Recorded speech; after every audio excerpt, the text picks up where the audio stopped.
Assalamualaikum warahmatullahi wabarakatuh. Pada kesempatan kali ini, Islam Fisabilillah akan membahas kisah pencuri telur burung dan setan penjaga telur part 2. Tanpa berlama-lama kita langsung saja ke kisahnya.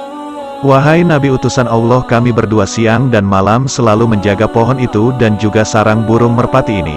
Tetapi ketika lelaki itu akan memanjat pohon, datanglah seorang pengemis mengetuk pintu rumahnya. Lelaki itu memberi sepotong roti kepada pengemis tersebut. Setelah selesai dengan pengemis itu, maka ia datang kembali untuk memanjat pohon, dan hendak mengambil telur-telur merpati itu. Namun ketika kami berdua hendak menahannya, tiba-tiba dua malaikat datang kepada kami.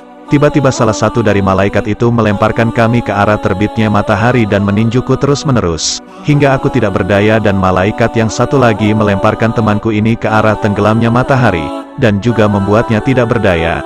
Nabi Sulaiman pun menyadari bahwa kedua setan itu tidak bermaksud ingkar terhadap perintahnya. Mereka hanya tidak mampu karena malaikat terlebih dahulu mencegah kedua setan utusannya.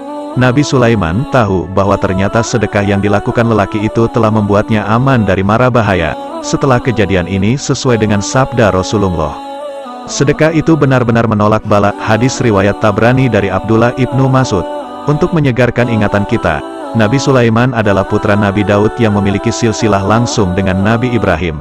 Allah Subhanahu wa Ta'ala juga melimpahkan kepadanya nikmat-nikmat berupa kerajaan yang sempurna dan kekuasaan yang besar, sehingga ditundukkan baginya manusia, jin, setan, dan burung-burung. Hingga dalam satu riwayat dikatakan bahwa pada masa kenabiannya, Nabi Sulaiman adalah raja dari segala makhluk. Allah Subhanahu wa Ta'ala berfirman, "Dan sesungguhnya kami telah memberi ilmu kepada Daud dan Sulaiman, dan keduanya mengucapkan segala puji bagi Allah yang melebihkan kami dari kebanyakan hamba-hambanya yang beriman." Dan Sulaiman telah mewarisi Daud dan dia berkata, "Hai manusia, kami telah diberi pengertian tentang suara burung, dan kami diberi segala sesuatu. Sesungguhnya semua itu benar-benar suatu karunia yang nyata dan dihimpun untuk Sulaiman, tentara dari jin, manusia, burung." Lalu mereka itu diatur tertib dalam waktu barisan. Quran Surah An-Nahl 15-17.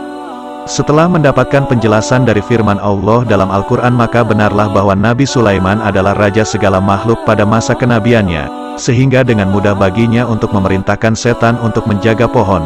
Dalam kisah ini beliau juga bisa berkomunikasi dengan induk merpati, karena sesungguhnya Nabi Sulaiman adalah raja bagi mereka. Hal yang tidak kalah penting untuk kita ketahui dan waspadai, bahwa tidak sedikit di zaman kita ini yang menjadikan kisah Nabi Sulaiman memerintah bangsa jin dan setan sebagai dalil bagi mereka yang membolehkan bekerja sama dan meminta pertolongan kepada bangsa jin dan setan untuk memudahkan segala urusan selama hidup di dunia. Padahal agama kita telah melarang keras perbuatan demikian. Nabi Sulaiman selalu taat dan meminta pertolongan kepada Allah Subhanahu wa Ta'ala. Nabi Sulaiman tidak pernah meminta pertolongan kepada para jin dan setan. Bahkan Nabi Sulaiman yang memerintahkan jin dan setan, bukan meminta kepada mereka, karena Allah Subhanahu wa Ta'ala langsung yang menundukkan para jin dan setan itu kepada beliau. Nabi Sulaiman mengajak dan mengajarkan umatnya untuk taat kepada Allah. Karena itulah tugas pokok seorang Nabi utusan Allah Subhanahu wa Ta'ala.